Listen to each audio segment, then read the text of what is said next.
আসসালামু আলাইকুম। স্বাগত জানাচ্ছি আপনাকে আন্তর্জাতিক সংবাদে। শুরুতেই থাকছে সংবাদ শিরোনাম। প্রথমেই থাকছে টুইটারে পোস্ট করলেন খামেনি। আসলে কি বেঁচে আছেন তিনি? এরপর থাকছে বিশ্বাসঘাতকতার জবাব পাবে সৌদি, তেহরানের কঠোর বার্তা। এবার জানবেন ইরানে হামলায় ধ্বংস যুক্তরাষ্ট্রের বিলিয়ন ডলারের শক্তিশালী রাডার ব্যবস্থা। আরও থাকছে খামেনির প্রতিশোধে জেগে উঠল আইআরজিসি। এবার সবচেয়ে বড় অভিযান শুরু। সর্বশেষ জানিয়ে দিব ইরানের অ্যাকশন শুরু, ঝাঁকে ঝাঁকে মিসাইল হামলায় ধ্বংস ইসরায়েল। এতক্ষণ শুনছিলেন সংবাদ শিরোনাম, এবার বিস্তারিত। মধ্যপ্রাচ্যে নতুন করে উত্তেজনা সৃষ্টি করেছে একটি রহস্যময় সোশ্যাল মিডিয়া পোস্ট। আন্তর্জাতিক মহলে চাঞ্চল্য ছড়িয়ে পড়েছে যখন সামাজিক যোগাযোগ মাধ্যম টুইটারে ইরানের সর্বোচ্চ ধর্মীয় নেতা আয়াতুল্লাহ আলী খামেনির ভেরিফাইড অ্যাকাউন্ট থেকে একটি ক্ষেপণাস্ত্রের ছবি ও হুমকিসূচক বার্তা প্রকাশ পায়। শুক্রবার ভোরে করা ওই পোস্টে ফার্সি ভাষায় লেখা ছিল, খোররাম শহর মুহূর্ত এখন দিগন্তে। বিশ্লেষকদের মতে এই বার্তাটি ইরানের শক্তিশালী ব্যালিস্টিক ক্ষেপণাস্ত্র খোররাম শহরের প্রতি ইঙ্গিত বহন করে। প্রায় ১৩ মিটার দীর্ঘ এই ক্ষেপণাস্ত্র ১,০০০ থেকে ২,০০০ কিলোমিটার দূরের লক্ষ্যবস্তুতে আঘাত হানতে সক্ষম এবং প্রায় ১,৮০০ কেজি ওজনের ওয়্যারহেড বহন করতে পারে। পোস্টে থাকা ছবিতেও যুদ্ধের ইঙ্গিত ছিল। সেখানে দাবি করা হয় এই অস্ত্র ইরানের তরুণ প্রজন্মের তৈরি এবং এটি ইহুদিবাদী শাসনের হৃৎপিণ্ড ধ্বংস করতে সক্ষম। ঘটনাটি আরও আলোচনায় আসে কারণ এর কয়েকদিন আগেই বিভিন্ন আন্তর্জাতিক মাধ্যমে খামেনির মৃত্যুর গুজব ছড়িয়ে পড়েছিল। সেই প্রেক্ষাপটে তার অ্যাকাউন্ট থেকে এমন পোস্ট আসায় নতুন করে রহস্য সৃষ্টি হয়েছে। এর মধ্যেই ইসরায়েলের একটি বড় হামলার ঘটনাও সামনে এসেছে। ইসরায়েলের প্রধান আন্তর্জাতিক বিমানবন্দরের কাছাকাছি একটি বিমান ঘাঁটি লক্ষ্য করে ক্ষেপণাস্ত্র হামলার খবর পাওয়া গেছে।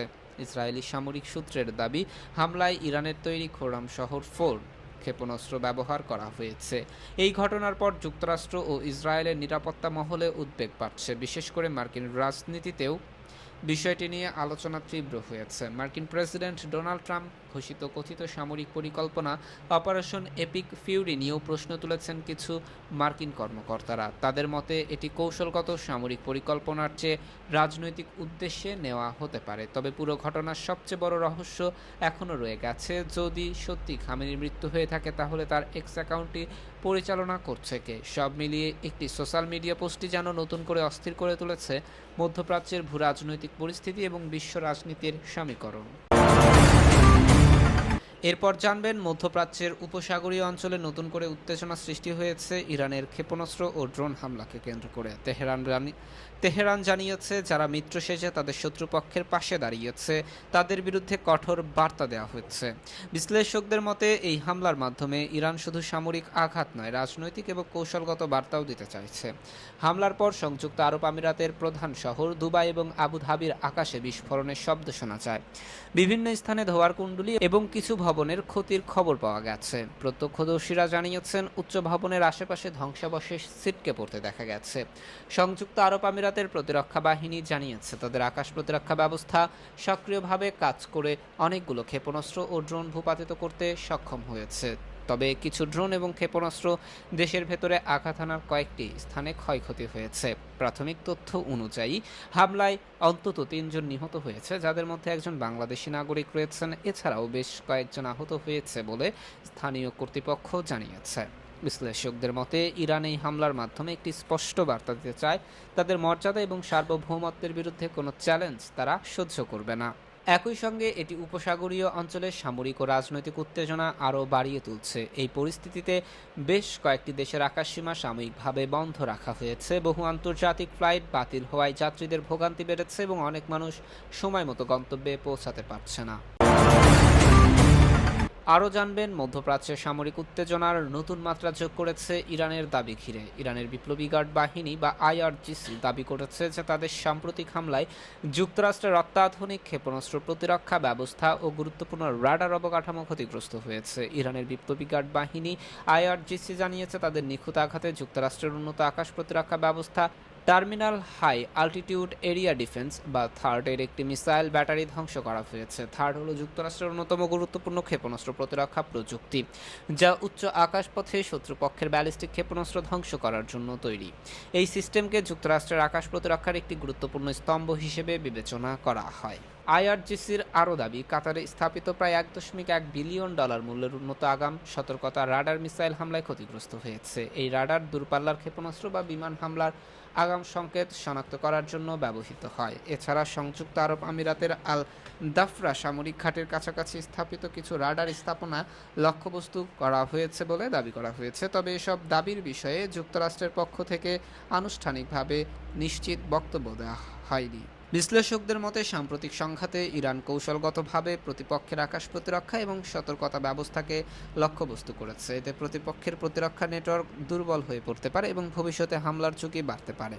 সামরিক বিশেষজ্ঞদের মতে আধুনিক যুদ্ধে শত্রুপক্ষের রাডার ও সতর্ক ব্যবস্থাকে অকার্যকর করা একটি গুরুত্বপূর্ণ কৌশল। এতে প্রতিপক্ষ দ্রুত প্রতিক্রিয়া জানানোর ক্ষমতা হারাতে পারে। বর্তমান পরিস্থিতিতে মধ্যপ্রাচ্যের উপসাগরীয় অঞ্চলে নিরাপত্তা উদ্বেগ বেড়েছে। এই উত্তেজনা দীর্ঘস্থায়ী হলে তা আঞ্চলিক নিরাপত্তা, আন্তর্জাতিক জ্বালানি বাজার এবং বৈশ্বিক বাণিজ্য ব্যবস্থার উপর প্রভাব ফেলতে পারে বলে আশঙ্কা করেছে বিশ্লেষকেরা। পরিস্থিতি দ্রুত পরিবর্তনশীল হওয়ায় আন্তর্জাতিক মহল এখন কূটনৈতিক সমাধানের দিকে নজর দিচ্ছে, যাতে সংঘাত আর বড় আকার ধারণ না করে। আরও জানবেন, মধ্যপ্রাচ্যের আকাশে উত্তেজনা এখন চরমে। একের পর এক সাইরেন, বিস্ফোরণের শব্দ এবং সামরিক তৎপরতায় গোটা অঞ্চল কার্যত অস্থির হয়ে উঠেছে। সাম্প্রতিক সংঘাতকে কেন্দ্র করে ইরান দাবি করেছে যে তারা নতুন সামরিক অভিযান শুরু করেছে, যার নাম দেওয়া হয়েছে অপারেশন ট্রু প্রমিস 4।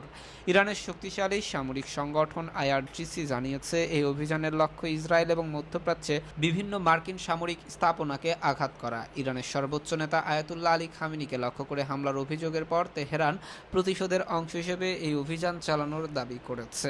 আইআরজিসির বক্তব্য অনুযায়ী অভিযানের সময় শতাধিক ড্রোন, ব্যালিস্টিক ক্ষেপণাস্ত্র নিক্ষেপ করা হয়েছে। ইসরায়েলের উত্তরাঞ্চলের গুরুত্বপূর্ণ বন্দর শহর হাইফা এবং দেশটির অন্যতম প্রধান শহর রামাত ডেভিড এয়ারবেস লক্ষ্য করে হামলার দাবি করা হয়েছে। এছাড়া ইসরায়েলের শিল্প এবং সামরিক অবকাঠামো গুরুত্বপূর্ণ এলাকায় স্থাপনাগুলোকেও লক্ষ্যবস্তু করা হয়েছে বলে ইরানের পক্ষ থেকে বলা হয়েছে। তবে এসব হামলার ক্ষয়ক্ষতির মাত্রা নিয়ে ইসরায়েলের পক্ষ থেকে ভিন্ন তথ্য আসছে। সংঘাত শুধু ইসরায়েলেই সীমাবদ্ধ থাকেনি। ইরানের দাবি অনুযায়ী মধ্যপ্রাচ্যে যুক্তরাষ্ট্রের সামরিক ঘাঁটিও তাদের হামলার লক্ষ্যবস্তু হয়েছে। কুয়েতে অবস্থিত আবদুল্লাহ আল মুবারক এয়ারবেস এবং ইরাকের আল হারির এয়ারবেসে ক্ষেপণাস্ত্র ও ড্রোন হামলার খবর পাওয়া গেছে। সর্বশেষ জানিয়ে দেব, মধ্যপ্রাচ্যে উত্তেজনা নতুন করে মাত্রা পেয়েছে ইসরায়েল এবং ইরানের সামরিক সংঘাতকে ঘিরে। ইসরায়েলের আগাম হামলার জবাবে শক্তিশালী ক্ষেপণাস্ত্র ও ড্রোন ব্যবহার করে পাল্টা আক্রমণ শুরু করেছে তেহরান। ইরানের সামরিক বাহিনী দাবি করেছে এই অভিযানের মাধ্যমে তারা ইসরায়েলকে কঠোর জবাব দিচ্ছে। ইরানের বিপ্লবী গার্ড বাহিনী আইআরজিসি জানিয়েছে, ধাপে ধাপে শক্তিশালী ক্ষেপণাস্ত্র ব্যবহার করে ইসরায়েল আকাশ প্রতিরক্ষা ব্যবস্থাকে চাপে ফেলার পরিকল্পনা নিয়েছে। প্রথমে তুলনামূলক কম শক্তির ব্যালিস্টিক ক্ষেপণাস্ত্র ব্যবহার করে প্রতিরক্ষার ব্যবস্থার সক্ষমতা পরীক্ষা করা হচ্ছে। এরপরে আরও উন্নত অস্ত্র ব্যবহারের সম্ভাবনা রয়েছে। ইরানের হাতে থাকা বিভিন্ন দূরপাল্লার ক্ষেপণাস্ত্রের মধ্যে উল্লেখযোগ্য হল শিহাব-3 মিসাইল, যার পাল্লা প্রায় 2000 কিলোমিটার পর্যন্ত। এছাড়া উচ্চ নির্ভুলতার জন্য পরিচিত জুলফিকার মিসাইল এবং উচ্চ গতির নতুন প্রজন্মের ফাত্তা হাইপারসনিক মিসাইল এবং ব্যবহারের প্রস্তুতি রয়েছে বলে জানা গেছে। বিশ্লেষকদের মতে এসব ক্ষেপণাস্ত্র একসঙ্গে ব্যবহার করা হলে ইসরায়েলের উন্নত আকাশ প্রতিরক্ষা ব্যবস্থা যেমন আয়রন ডোম এবং ডেভিড সিলিং এর ওপর চাপ বাড়তে পারে। বিশেষ করে হাইপারসনিক ক্ষেপণাস্ত্রের ক্ষেত্রে প্রতিরক্ষা ব্যবস্থা এড়িয়ে যাওয়ার ঝুঁকি অনেক বেশি বলে মনে করা হয়। এই পরিস্থিতিতে ইসরায়েলে সতর্কতা জারি করা হয়েছে, বিভিন্ন শহরে সাইরেন বাজানো হচ্ছে এবং নাগরিকদের নিরাপদ আশ্রয়ে যাওয়ার অনুরোধ করা হয়েছে। কিছু এলাকায় আকাশপথে বিধিনিষেধ আরোপ করা হয়েছে বলে জানানো হয়েছে।